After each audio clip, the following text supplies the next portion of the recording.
At a key consultation workshop held yesterday, Minister for International Trade and Investment, Honorable Richard Maru, addressed an attentive group of government officials and private sector representatives. The event, organized by the Department of International Trade and Investment, alongside the National Trade Office, focused on a critical issue: assessing the full impact of the new tariff increases imposed by the United States. In his opening remarks, Minister Maru called on all stakeholders present to actively contribute their insights and expertise. He emphasized the importance of evaluating how these U.S. tariff hikes would affect Papua New Guinea and its major trading partners, including Australia, New Zealand, Fiji, and Vanuatu. Highlighting the potential consequences for domestic industries, Maru pointed to Air Niugini as an example, noting the airline's reliance on aircraft parts imported from the U.S.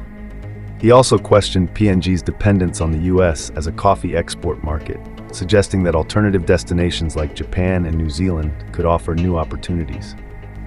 Additionally, he raised concerns about the lack of tariffs PNG places on U.S. services and urged a reassessment of this practice.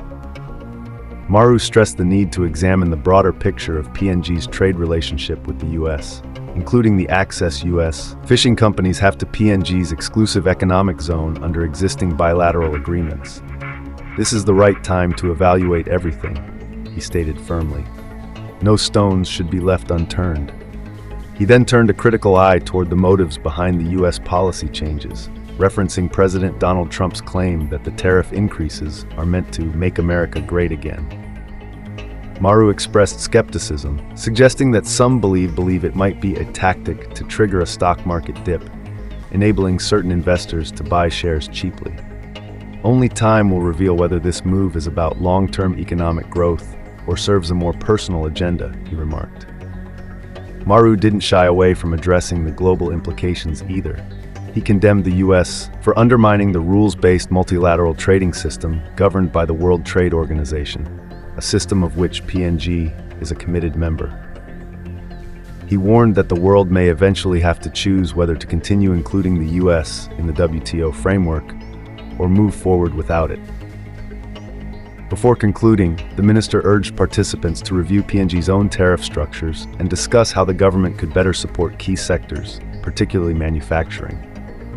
He made it clear that a comprehensive report, complete with recommendations, must be prepared and submitted to the National Executive Council, NEC, for consideration. I want the review completed before the end of this month, Maru said, underscoring the urgency and importance of the task at hand.